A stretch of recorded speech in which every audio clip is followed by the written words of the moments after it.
Ako lang ba nag-iisang tao dito sa Pilipinas na nakapanood ng anime na to? Well, exaggerated sabihin ako lang, siguro mga 4 kami, ganun. Mina, what's up? Sure mo lang here. Isa siguro ito sa mga manga o anime na iniiwasan ko gawa ng video. Kasi baka hindi ko mabigyan ito ng proper justice. With that, pag-usapan natin ang anime na High Score Girl. Bibigyan ko na agad kayo ng disclaimer na sobrang gusto ko nitong anime na to. To the point na every time na may nagtatanong sa akin kung ano ang magandang panoorin, ito ang laging nire-recommend ko.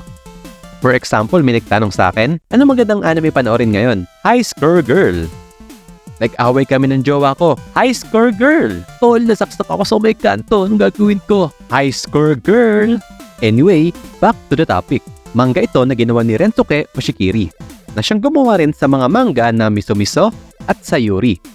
Noong 2018, nagkaroon ng anime adaptation ang High Score Girl, and about naman sa animation nito, alam ko, some of you is nandidiri every time na nakakakita ng 3D animation. Pero, ibahin nyo to, 2D siya na parang 3D. Something like that. Ang kwento nito ay tungkol sa batang si Haruo na isang 6th grader noong 1991. During this period, sa Japan, sobrang patok na patok ang mga arcade games. Mga batang 90s, for sure makaka-relate kayo dito. Kilala si Haruo sa lugar na yon bilang isa sa mga pinakamagaling sa larong Street Fighter. At iba pang mga arcade games during that time.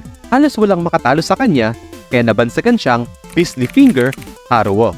May kilala rin akong ganito eh. Pero one fateful day, may nakatungkoli siya sa Street Fighter 2 at nilampaso siya 7 times in a row. Nilampaso siya gamit si Zangief, aka ang pinakamahinang karakter sa larong Street Fighter 2. So do you imagine, Beastly Fingers Haruo, tapos tinalo lang ng ganun-ganun lang?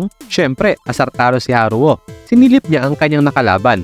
To his surprise, ito ay isang batang babae na kaklase niya.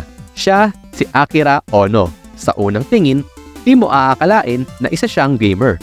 Kasi imagine a girl gamer pero hindi nakalabas ang cleavage. Coming of age itong high score girl na nag-start yung kwento na bata sila all the way sa pagtungtong nila sa high school. Ang main goal ni Haruo is mahabol ang gaming skills and eventually matalo si Akira sa Street Fighter 2, no matter how long it takes. Kung titignan nyo, napaka-basic lang naman ang premise nitong high score girl.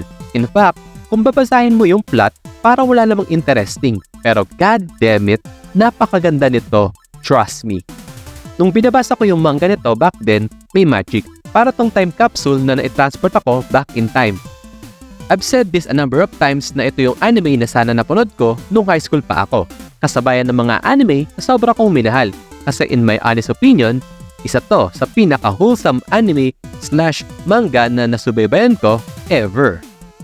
Sa mga gustong panoorin tong anime na to, available to sa Netflix. O you can just read the manga, which in my opinion is 5 times better kaysa sa anime. So that's it, Mina. Nag-enjoy ka ba sa video?